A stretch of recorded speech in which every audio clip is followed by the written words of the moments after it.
ইনশাআল্লাহ। যারা প্রতারক, যারা বিশ্বাসঘাতক, যাদের কথা কাজে মিল নাই, এদের সাথে কোনো সম্পর্কের দরকার নাই, এদের জন্য আল্লাহ একাই যথেষ্ট। ঠিক কিনা বলেন যুবকেরা?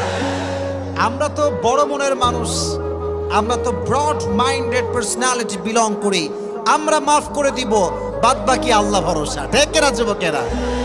তাহলে প্রথম মেসেজ আজকের এই মাহফিলে, এই যে আমাদের হৃদয়টা আছে, এই হৃদয়ে কোনো হিংসা বিদ্বেষ থাকবে না, কারোর জন্য কোনো প্রতিশোধ থাকবে না। একটা সুন্দর হাদিস শোনাই।